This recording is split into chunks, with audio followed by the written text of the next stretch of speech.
Hey guys, it's Prefontaine here in the office, early morning. I wanted to get you off what I call the top revenue producing activities, RPAs, because we had a mastermind call this week and I hung up thinking, next week I better talk about revenue producing activities. So instead of waiting, here you go. Revenue producing activities. I just went through my day is what I did, and I'll tell you what the only activities that I concentrate on. Everything else, you're a glorified assistant and you need to offload it to a VA or in-house person or a partner or something. So here they are. Number one, planning, obviously. So before we do any day work, this morning, going over goals, going over ratios, going over visualization, anything to do with planning, that's productive time. Number two, prospecting or anything to do with lead generation. So if that's looking at lead slips from VAs, if I'm looking at my desk here, if that's calling FSBOs and expireds yourself, I do both of those, as does my son. So I'll be prospecting on the slips that they send me, and I'll also be prospecting more because we want to increase our lead flow every week. The goal is 25. So anything to do with lead generation and prospecting, that's number two. Number three, follow-up.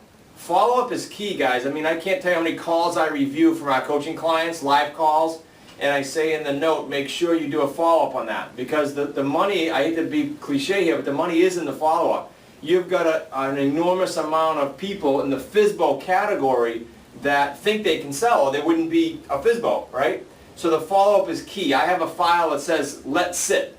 It's basically people that said, oh, I'm going to sell, I'm all set, I'm not interested in a lease purchase. Okay, great. If the motivation is such that I think they're going to need me later on, or they're overpriced and I know they're going to sit, lead follow-up is key. So you got planning, goals, things like that. You got prospecting and lead generation. You got follow-up, going on appointments, actually face-to-face with sellers.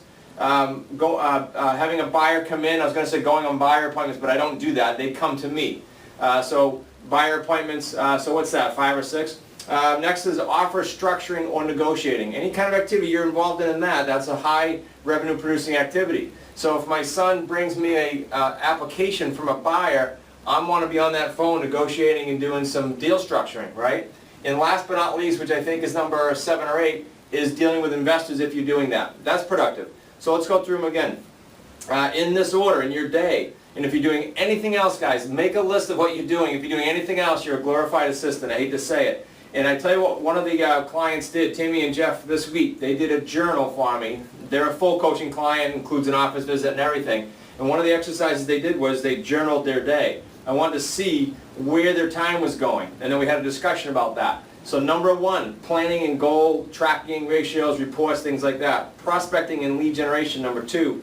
Number 3, follow-up. Number 4, appointments with sellers. Number 5, appointments with buyers. Number 6, offer structuring and negotiating. And number 7, dealing with investors if you're doing that, and if not, I'll help you out with that. Those are your 7 revenue-producing activities. Please make a list of things you do that aren't on that list and stop doing them. Get rid of them, automate them, outsource them, do something with them, okay? And all the resources to outsource are on the site here. I hope that helps you. Focus on revenue-producing activities. Focus on things that are going to improve your business, and you'll have a complete turnaround in your first 30 days. Make it a great week.